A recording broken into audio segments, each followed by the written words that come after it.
Hello friends, welcome to my channel Sara Priya's Lifestyle. Friends, இன்னைக்கு வந்து Thursday, so பூஜை பாத்திரம்லாம் க்ளீன் பண்ண போகிறேன். அதுக்கு வந்து நான் 2 டிப்ஸ் ஏற்கனவே போட்டிருப்பேன். அது இல்லாமல் இப்போ ஜென்ரலாக எப்படி நான் வாஷ் பண்ணுவேன் அப்படின்னு நான் உங்கள்கிட்ட ஷேர் பண்ணிக்கிறேன். பீதாம்பரி பவுடர் இருக்கு இல்லையா, இதுதான். ஸோ இந்த பீதாம்பரி பவுடர் வந்து பித்தளை பாத்திரத்தெல்லாம் க்ளீன் பண்ணுறதுக்கு யூஸ் பண்ணுவேன். இந்த பவுடர் கூட வந்து நான் டைரெக்டாக யூஸ் பண்ண மாட்டேன். இந்த மாதிரி சபீனா பவுடர் இருக்குது பார்த்திங்களா, பாத்திரம் தேய்க்கிற பவுடர். ஸோ இது வந்து ஒரு ஸ்பூனு, இது ஒரு ஸ்பூன், ரெண்டும் 1:1ங்கிற ரேஷியோவில் ஒரு தட்டில் மிக்ஸ் பண்ணி வச்சுக்கிட்டு அதை தான் வந்து நான் சாமி பாத்திரம்லாம் தேய்க்க யூஸ் பண்ணுவேன். அப்புறம் சில்வர் பாத்திரம், வெள்ளி பாத்திரத்தெல்லாம் வந்து இந்த மாதிரி இந்த சொல்யூஷன் யூஸ் பண்ணி தான் தேய்ப்பேன். இது வந்து ரொம்ப நான் அதிகமாக எடுத்துக்க மாட்டேன். இதை வந்து கொஞ்சமாக சபீனா பவுடரில் மிக்ஸ் பண்ணிவிட்டு அந்த பவுடரை வந்து அப்படி நான் அப்ளை பண்ணி தேய்ப்பேன். ஸோ வாங்க எப்படி பண்ணலான்னு பார்க்கலாம். ஃபஸ்ட்டு நம்ம அந்த பாத்திரத்தை தேய்க்க ஆரம்பிக்கிறதுக்கு முன்னாடி நம்ம திரி, எண்ணெய் இது எல்லாத்தையுமே வந்து ஒரு பவுலில் வந்து மாற்றிக்க போகிறேன்.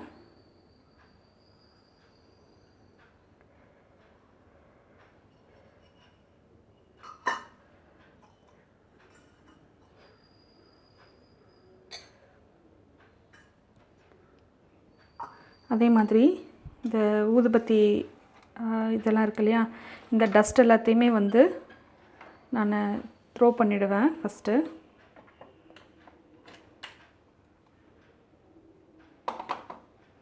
அதே மாதிரி நான் தீக்குச்சி இதெல்லாத்தையுமே வந்து இந்த தூண்டு கோல் இருக்கு இல்லையா, இதை தனியாக எடுத்து வச்சுட்டு இந்த தீக்குச்சி, ஊதுபத்தி குச்சிலாம் தனியாக அந்த மாதிரி ஒரு கப்பில் போட்டுட்ருப்பேன். அதையும் வந்து த்ரோ பண்ணிட போகிறேன்.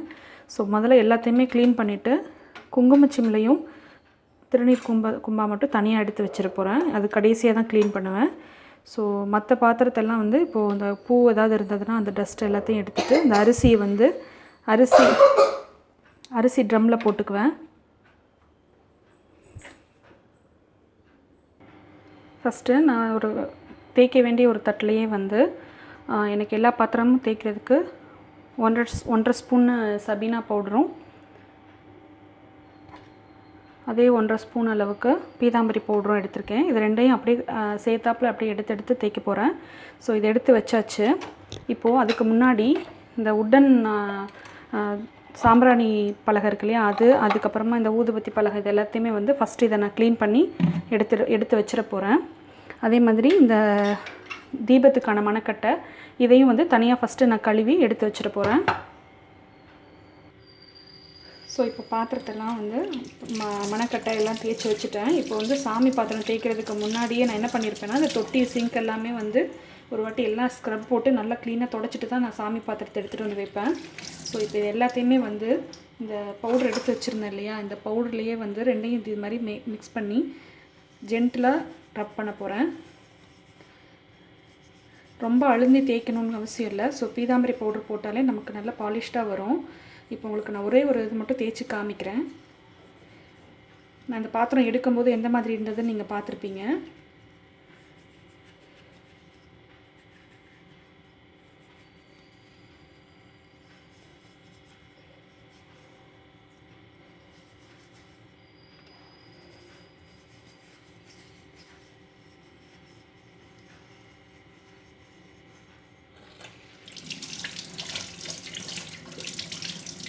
இப்போ ஓரளவுக்கு உங்களுக்கு அந்த டிஃப்ரென்ஸ் நல்லா தெரியும்னு நினைக்கிறேன். ஸோ இப்போ நான் ரொம்ப லைட்டாக தான் தேய்ச்சிருக்கேன். இன்னொரு தடவையும் நான் தேய்க்கிறேன். இந்த பவுடரை வந்து நீங்கள் ஒரு ரேஷியோ போட்டு நீங்கள் மிக்ஸ் பண்ணி எடுத்து ஒரு டப்பாவில் போட்டு வச்சுக்கலாம். நான் சபீனா வந்து சில சமயம் வந்து சிங்க்கு தேய்க்க, டப்பு ஏதாவது பக்கெட்டு மக்கெல்லாம் தேய்க்க தேவைப்படுங்கிறதுனால நான் பீதாம்பரி பவுடரையும் அந்த சபீனா பவுடரும் தனித்தனியாக தான் வச்சுருப்பேன். எதையுமே வந்து ஒன்றா மிக்ஸ் பண்ண மாட்டேன். சாமி பாத்திரம் தேய்க்கும் போது தேவைப்படும் போது எடுத்து தேவையான அளவு ஒரு பிளேட்டில் இந்த மாதிரி மிக்ஸ் பண்ணி வச்சுப்பேன். ஸோ நம்ம அந்த உப்பு பாத்திரம்லாம் இருக்கு இல்லையா, பாத்ரூமில் மக்கு, பக்கெட்டு, டப்பு அந்த மாதிரி ஐட்டம்லாம் தேய்க்கிறதுக்கு இந்த சபீனா பவுடரும் ஸ்க்ரப்பும் போட்டு தேய்ச்சோன்னா நல்லா பளபளன்னு ஆகிடும். ஸோ பார்த்திங்கன்னா 2வது தடவை தேய்க்கும் போது நல்லா இந்த பிளாக் கலரில் வருது பார்த்திங்களா. ஸோ இந்த மாதிரி பிளாக் கலரில் அந்த அழுக்கெல்லாம் வந்து நல்லா கலந்து க்ளீனாக வந்துடும். இப்போ பார்த்திங்கன்னா உங்களுக்கு நல்லா டிஃப்ரென்ஸ் தெரியும்னு நினைக்கிறேன். பளபளன்னு ஆயிடுச்சு ஒரு செகண்டில்.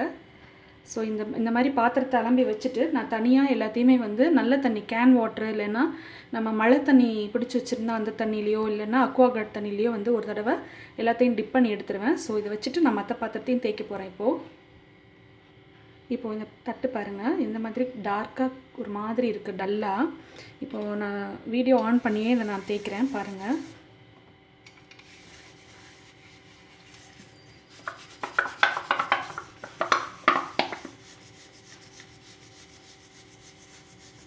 நம்ம இந்த தம் ஃபிங்கரில் வந்து கொஞ்சம் ப்ரெஷர் கொடுத்து தேய்ச்சோன்னாலே போதும்.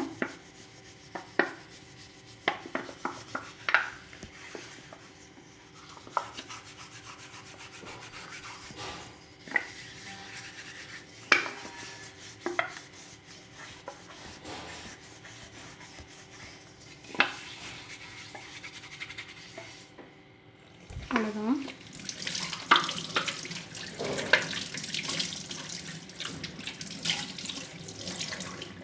இந்த தட்டு முதல்ல எப்படி இருந்ததுன்னு பார்த்துருப்பீங்க. இப்போ எப்படி இருக்குது பார்த்தீங்களா? பளபளன்னு ஆயிடுச்சு பார்த்தீங்களா? ஸோ கொஞ்சம் லைட்டாக ஸ்க்ரப் பண்ணி அந்த மாதிரி ரப் பண்ணி தேய்ச்சோன்னாலே பளபளன்னு ஆகிடும். ஸோ எல்லா பாத்திரத்தையும் நான் தேய்ச்சிட்டு காமிக்கிறேன். இதை பாருங்கள், இது வந்து காப்பர் பாத்திரம். காப்பர் பாத்திரமும் இந்த பவுடரில் வந்து நல்லா பளபளன்னு ஆகிடும். இதுக்கு வந்து நீங்கள் ஸ்க்ரப்பு மாதிரி யூஸ் பண்ணாமல் நீங்கள் புளி இருந்ததுன்னா புளி வந்து நீங்கள் தண்ணியில் ஊற போட்டு அதையும் வந்து அதை தொட்டு கூட நீங்கள் தேய்க்கலாம், இன்னும் நல்லாயிருக்கும். நான் வெறும் விரல் கையிலே வச்சு தேய்ச்சிடுறேன். இப்போ பார்த்தீங்கன்னா காப்பர் பாத்திரமும் பாருங்கள் எவ்வளோ பளபளன்னு ஆயிடுச்சுன்னு. இப்போது இந்த ஒரே ஒரு தட்டு தான் இப்போ பேலன்ஸ் இருக்குது. நான் பாருங்கள் நல்லா தேய்க்கிறேன். இப்போ என் கை வந்து நார்மலாக தான் இருக்குது. நல்லா இதை தேய்க்க ஆரம்பித்ததுக்கப்புறமா அதில் இருக்கிற அந்த அழுக்கு வந்து கலண்டு வரும்போது அப்படியே ஒரு மாதிரி பிளாக் கலரில் படியும்.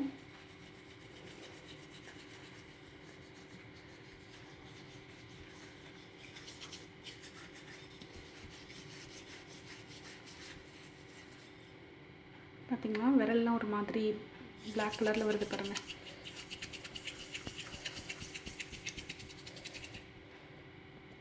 அந்த பவுடரோட கலரே மாறிடுச்சு பார்த்தீங்களா?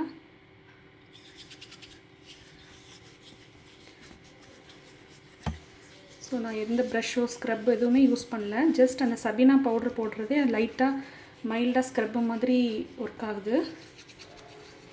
ஸோ நல்லா க்ளீனாக தேய்ச்சாச்சு.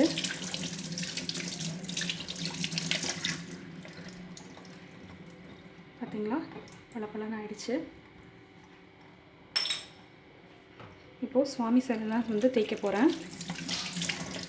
இந்த சிலை எவ்வளோ டார்க்காக ஒரு மாதிரி இருக்குது பாருங்கள். இப்போ இதை நான் தேய்ச்சதுக்கப்புறம் எப்படி இருக்குன்னு காமிக்கிறேன் பாருங்கள். தேய்ச்சதுக்கப்புறமா இந்த மாதிரி இருக்குது. நான் இன்னும் கழுவலை, நல்லா தண்ணியில் கழுவலை. அப்படியே ஒரு மாதிரி பிளாக் கலரில் வருது பார்த்தீங்களா அந்த அழுக்கு எல்லாமே. இப்போது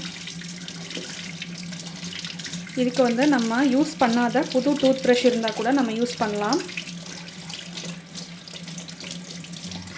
ஸோ ஒரே ஒரு டைம் கழுவும் போதே இவ்வளோ பளிச்சுன்னு ஆயிடுச்சு. ஸோ நான் இன்னொரு தடவையும் ஒரு தடவை கழுவ போகிறேன்.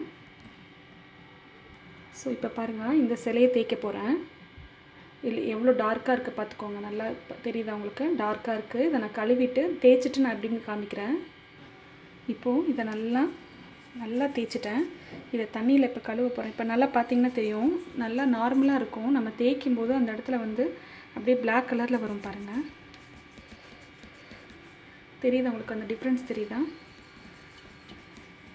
ஸோ இப்போ வந்து இதை நான் அந்த தண்ணியில் நல்லா கழுவ போகிறேன்.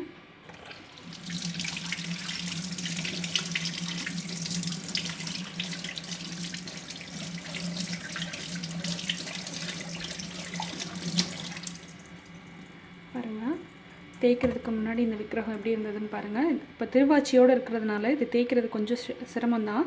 நீங்கள் வந்து டூத் ப்ரஷ், அதாவது யூஸ் பண்ணாத புது டூத் ப்ரஷ் இருந்தால் நீங்கள் யூஸ் பண்ணிக்கலாம். ஸோ ஃப்ரண்ட் அண்ட் பேக் வந்து நல்லா தேய்ச்சிட்டேன். ஸோ இந்த சிலையும் வந்து இப்போ நான் தண்ணியில் கழுவ போகிறேன்.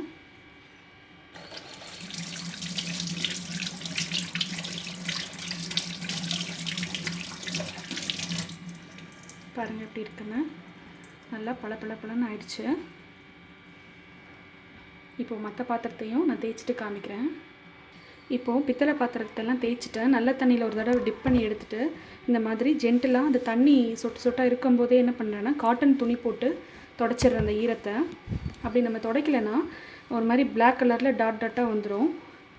ஏன்னா உப்பு தண்ணி அந்த மாதிரி நம்ம சொல்ல முடியாது தண்ணியோட இதை. ஸோ இப்போ தண்ணி ஈரம் இல்லாமல் துடைச்சிட்டேன். அதே மாதிரி எல்லா பித்தளை பாத்திரத்தையும் வந்து அந்த ஈரத்தில் வந்து இந்த காட்டன் துணி வச்சு துடைச்சிட போகிறேன். இப்போது வெள்ளி பாத்திரம் தேய்க்க போகிறேன். அதுக்கு வந்து நான் சபீனா பவுடர் மட்டும் எடுத்து அது கூட இந்த சொல்யூஷனை வந்து ஆட் பண்ணிக்கிறேன். ஸோ இதை அப்படியே ஒரு மாதிரி நுரைச்சிட்டு வருது. இதை வந்து அப்படியே வச்சு நான் தேய்க்க போகிறேன். ஸோ எல்லா பாத்திரமும் கம்ப்ளீட்டாக க்ளீனாக கழுவி காட்டன் துணி போட்டு தொடச்சி எடுத்து வச்சுட்டேன். ஸோ பாத்திரம் நல்லா பளபளன்னு ஆயிடுச்சு. ஸோ இதுக்கு எப்படி பொட்டு வைக்கிறது அப்படிங்கிறத வந்து நான் இன்னொரு வீடியோவில் சொல்கிறேன். ஏன்னா இதுவே ரொம்ப பெரிய வீடியோ ஆகிடுச்சு. ஸோ அடுத்த வீடியோவில் உங்களை நான் மீட் பண்ணுறேன். Thank you friends. இந்த வீடியோ உங்கள் எல்லாருக்குமே ரொம்ப பிடிச்சிருக்குன்னு நினைக்கிறேன். பிடிச்சிருந்ததுன்னா லைக் பண்ணி கமெண்ட் பண்ணுங்கள். உங்கள் ஃப்ரெண்ட்ஸ் அண்ட் ஃபேமிலியோட ஷேர் பண்ணுங்கள். மறக்காமல் சேனலை சப்ஸ்கிரைப் பண்ணுங்கள். Thank you friends. பாய்.